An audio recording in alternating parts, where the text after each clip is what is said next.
Hello, my name's Tena Davis. I'm a clinical psychologist and cyber expert, and I'm here today to share some of the questions that parents tend to ask me about managing their child's cyber use. The first is regarding peer pressure.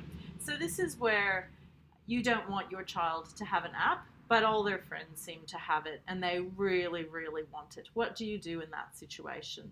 Well, I think the first thing is to stay connected to other parents and to determine whether, in fact, they actually, all the other kids do have it. And the only way to find that out is to be connected to their parents.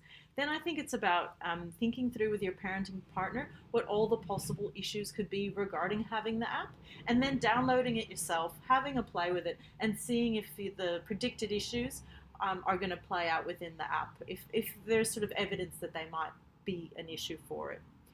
And then finally, if you decide that that you will allow your child to have the app, it's about negotiating some strategies with your child regarding staying safe.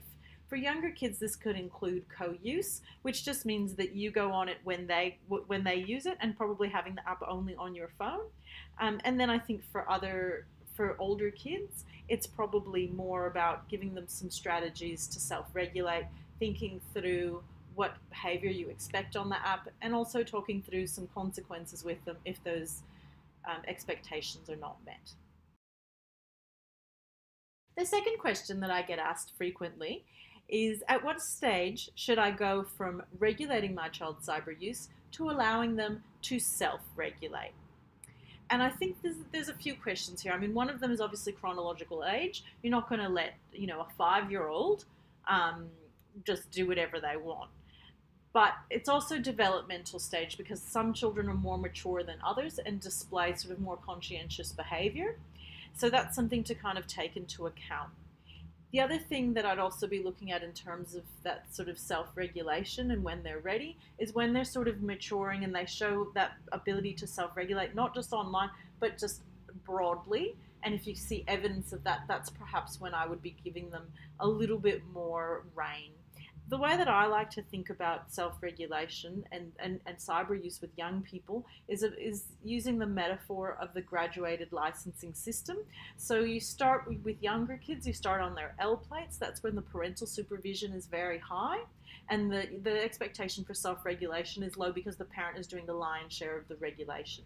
As a child grows up a bit, and as their brain matures and their prefrontal cortex matures and has greater capacity for self-regulation, that's when I'd be putting more on them, and that's when you might put them on sort of their P plates, where they have some restrictions, but they also have some freedoms as well.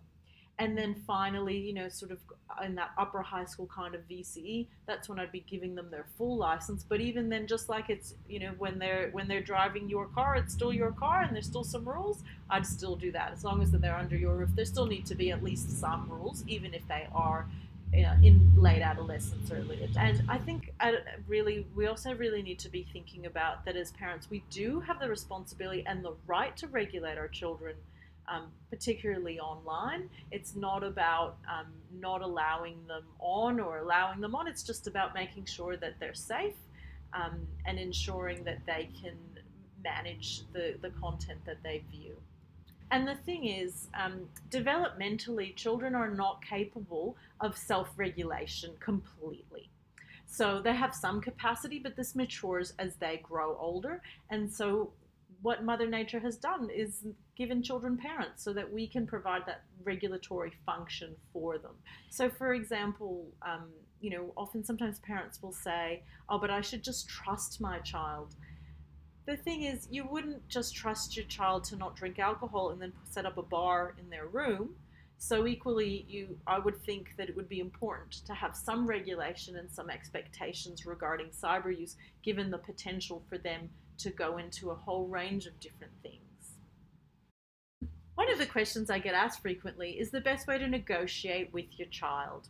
I really like taking a balanced approach with children, giving them some choices, even if it's just two choices. Did you want to go online, after you do your homework? Or did you want to go online after you do your homework and after dinner? Even that is a choice. Did you want to go online for 30 minutes or 35 minutes? Giving them some sort of choice so that they feel they can participate, getting their buy-in. The analogy that I often think of is that of a manager and an employee. Yes, the manager is the boss, but it is really good to get a bit of employee buy-in and to have some feedback and a bit of negotiation with the employee and also, of course, with your child.